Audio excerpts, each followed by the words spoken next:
Olá, meus amigos, eu espero que todos estejam bem.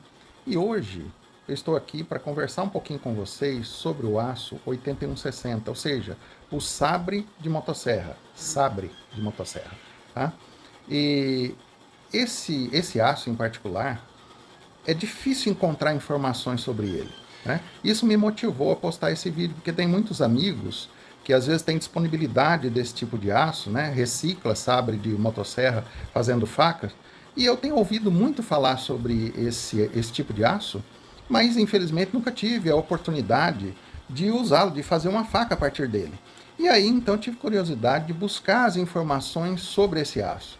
E a primeira surpresa é que não é fácil encontrar, né? Então, eu estou aqui com a tabela de componentes. Eu sei que muitos dos amigos não se interessam pelos componentes do aço, mas já já vou falar de têmpera e vou falar de revenimento. Só aguenta um pouquinho aí, porque para uma descrição mais completa é interessante falar dos componentes. Então aqui você vai ver os componentes dele, e eu faço uma comparação com o 5160, para a gente ver como o 5160 é um aço muito conhecido na cutelaria. Então eu achei interessante comparar uma coisa que a gente não conhece com uma coisa que a gente já conhece, já viu, já trabalhou, né? Então o percentual de carbono dele vai girar em torno de 0,60%, né? Que é esses percentuais, né, de 0,55 a 0,65, esses percentuais são idênticos aos do 5160. Manganês, também percentuais idênticos ao 5160. Silício, idêntico ao 5160. O croma, mesma coisa. Aí vem o níquel. O 5160 não tem níquel, e esse daí tem. O percentual é baixo, 0,30%, né? No máximo. Vamos lembrar que tem uma variação aí, né? Então, e o molibdênio, 0,15%. Só um pouquinho, né? Uma fraçãozinha, uma porção muito pequena de molibdênio, e isto já vai fazer diferença, né? No que o níquel influencia? O níquel vai influenciar, primeiro, numa resistência maior à corrosão, também influencia na questão da tenacidade. Esse aço ele vai ser mais flexível, e o molibdênio vai garantir uma maior dureza, inclusive em altas temperaturas, né? Temperaturas aí de 200, 300, 400 graus, esse aço vai se manter ainda resistente, né? Porque tem muitos aços que, se você eleva muito a temperatura, o aço ele começa a perder as características, começa a diminuir a dureza, começa a diminuir a tenacidade. Então, o aço com molibdênio ele vai garantir as propriedades, dureza, tenacidade e outras, né?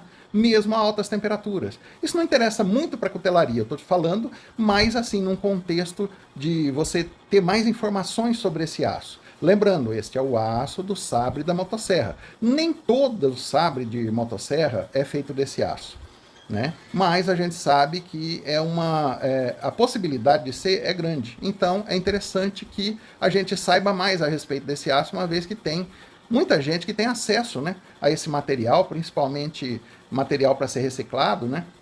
Então é interessante a gente saber. E vamos lá. Hoje o vídeo é mais curto, né?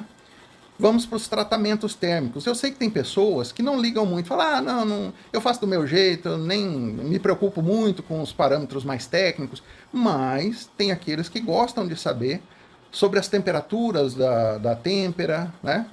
Porque aí você define a cor da têmpera.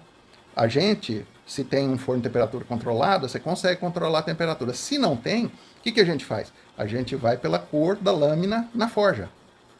E a gente sabe que existe a indicação vermelho cereja dentro da cutelaria, amplamente divulgada, amplamente conhecida, que é a temperatura que você vai estar ali pelos 815, 820 graus, né? E para ver esse vermelho cereja, você tem que estar num ambiente mais escuro, não pode ter... Durante o dia vai ser difícil ver, né? E num ambiente com iluminação muito forte também fica mais difícil. Então, isso eu já falei em outros vídeos, estou só repetindo aqui. Vamos lá, para temperar. Veja que para temperar, ele não foge muito, por exemplo, dos aços da série 10 alguma coisa. 1070, 1080, 1090 e mesmo 5160, né? A têmpera dele é recomendado que seja feita em óleo, e o revenimento você pode fazer na faixa de 200 a 300 graus. Veja que nesse sentido, ele já destoa, ele diferencia um pouquinho dos aços da série 10XX, 10 alguma coisa, né? porque eles têm uma faixa mais estreita de revenimento. Esse daí você pode sim fazer o revenimento a 210, 220 graus, mas se você quer um material um pouco mais mole, você pode aumentar essa temperatura aí, né? Para lá, para uns 250, 260, 280 graus, ele admite. Você vai ter uma peça um pouquinho mais mole, uma dureza um pouquinho menor, mas um material mais fácil de trabalhar e ainda mantendo uma dureza muito boa, né? Então o tempo de revenimento é de 1 hora, você pode fazer mais de um ciclo, principalmente se você está trabalhando nessa faixa mais baixa, né? 200, 210 graus, você pode fazer aí 2 ciclos de revenimento para esse metal.